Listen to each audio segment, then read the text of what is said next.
Study मैंने graduation में BA किया हुआ है, आईटीआई किया हुआ है, होटल मैनेजमेंट किया हुआ है, आरआरबी एनटीपीसी का फर्स्ट अटेम्प्ट एग्जाम क्वालिफाई किया हुआ है, नेकपाल का एग्जाम क्वालिफाई किया हुआ है, ग्राम सेविका का एग्जाम क्वालिफाई किया हुआ है, ट्रिपल सी क्वालिफाई किया हुआ है, साथ ही साथ में पैट को क्वालिफाई किया हुआ है।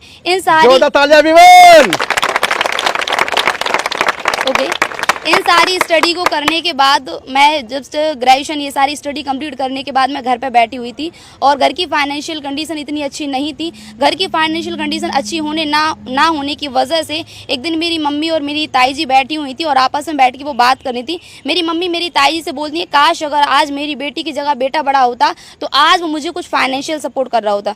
बस यही चीज़ मेरे को हर्ट कर जाती है कि मेरी मम्मी को, मेरे पापा को मेरे फाइनेंशियल सपोर्ट की ज़रूरत है। हालाँकि जब इस इंडस्ट्री में आई हुई थी, इस इंडस्ट्री में आने से पहले मेरा एक गवर्नमेंट जॉब पाने का गोल था। यूपीएससी क्लियर करके एक आईएएस ऑफिसर बनना चाहती थी, लेकिन वो कहते हैं ना कि आप हर एक जो चीज़ चाह रहे हैं और आपके चाहने के बाद हर एक चीज़ वो मिल जाए तो जो मंदिर है वो खंडर बन जाएंगे, तो हर एक चीज़ मिलना पॉसिबल नहीं है।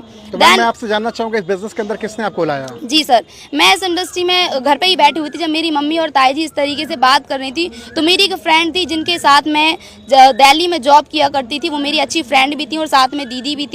उनको मैंने बोला कि दीदी हम सभी लोग चलते हैं, वापस से दिल्ली जाकर जॉब करते हैं। तो उन्होंने मेरे को बोला कि नहीं, दिल्ली नहीं जाते क्योंकि दिल्ली का माहौल इतना ज़्यादा अच्छा नहीं है। मेरी एक फ्रेंड है जो कि झांसी में जॉब करती हैं। देखो, जब हम इस बिज़नेस में आए थे तो थोड़ा सा जॉब का माइंडसेट ही था।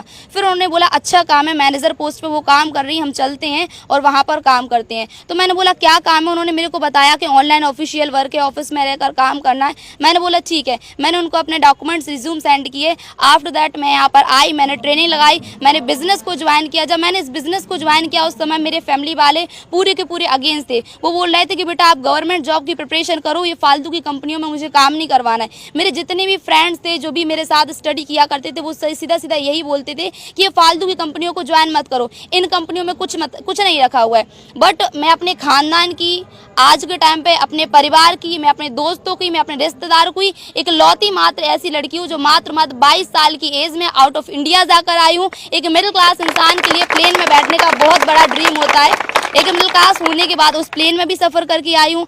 आज मेरे भाई बहन अच्छी खासी इस इंडस्ट्री के माध्यम से जो मैं अर्निंग कर रही हूँ उसके माध्यम से वो स्टडी भी कर रहे हैं। साथ ही साथ में मैं इस इंडस्ट्री से अपना नेम भी बना रही हूँ, फेम भी बना रही हूँ, मनी को भी अर्न कर रही हूँ। क्या मैं बोल सकता हूँ आप डायमंड हैं?